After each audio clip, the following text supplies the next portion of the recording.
السلام علیکم ورحمۃ اللہ وبرکاتہ۔ جماعت دہم مہد کے لیے لسان القرآن کا سبق ہم شروع کریں گے۔ اعراب الفعل المضارع۔ فعل مضارع کے اعراب کیا کیا ہے، یعنی فعل مضارع پر جب کوئی عامل داخل ہوگا تو فعل مضارع کے اعراب کیا ہوں گے۔ تو سب سے پہلے سبق کے شروع کرنے سے پہلے ہم دیکھتے ہیں الامثلہ، مثالیں شروع میں دی گئی ہیں۔ یہاں فعل مضارع کی گردان میں سے ہم نے دو طرح کے صیغے نکال لیے ہیں، صیغ المفرد و صیغۃ الجمع المتکلم، مفرد کے صیغے اور جمع متکلم کے صیغے۔ مفرد کے صیغے اور جمع متکلم کے صیغے یہ چونکہ آخر سے مرفوع ہوتے ہیں، ان پر پیش ہوتی ہے، باقی صیغوں کی طرح ان کے آخر میں نون نہیں لگا ہوا ہوتا، اس لیے یہ ایک ہی طرح کے صیغے ہیں، ان کو نکال لیا، ان کی ایک الگ لسٹ بنا دی۔ تو فعل مضارع کی گردان یہ دیکھیے،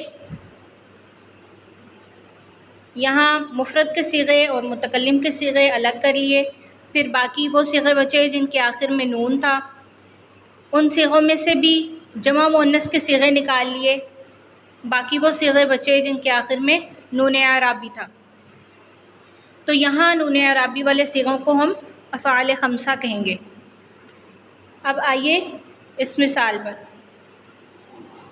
مضارع پر جب کوئی عامل داخل نہیں ہوتا تو مضارع مرفوع ہوتا ہے، جیسے یہاں پہلی مثال دیکھیے، یحفظ سلیم وصیۃ ابیہ، یحفظ سلیم وصیۃ ابیہ۔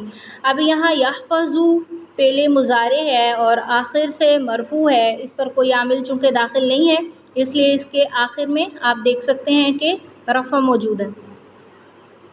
اب اسی مضارع پر جب ہم نے عامل داخل کیا، لام امر داخل کیا، اس کے سامنے دیکھیے، بالکل سامنے، لیحفظ، لام امر شروع میں داخل کیا، یحفظ پر ہم نے جب لام امر داخل کیا تو یہ بنا لیحفظ سلیم وصیۃ ابیہ، لام امر کے داخل کرنے سے یحفظ آخر سے ساکن ہو گیا۔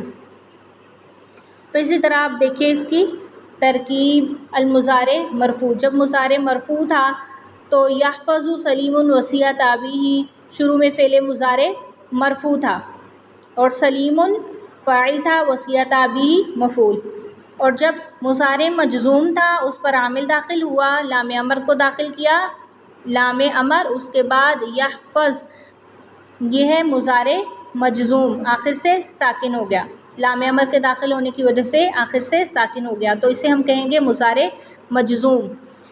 اسی طرح آگے سلیم اس کا فاعل ہے اور وصیۃ ابیہ مفعول۔ اب دیکھیے اس کی مثال، دوسری مثال، اتاکل، اتاکل، یہاں مضارع مرفوع ہے، آخر پہ اس کے ضمہ ہے، اس کے بالکل سامنے جب ہم نے اس پر عامل کو داخل کیا، لائے نہیں کو ہم نے داخل کیا، تو لائے نہیں، لا تأکل، تأکلو سے کیا ہوا، لا تأکل، لائے نہیں داخل کیا تو آخر سے ساکن ہو گیا، اور اسی طرح باقی امثلہ میں بھی دیکھ لیجئے۔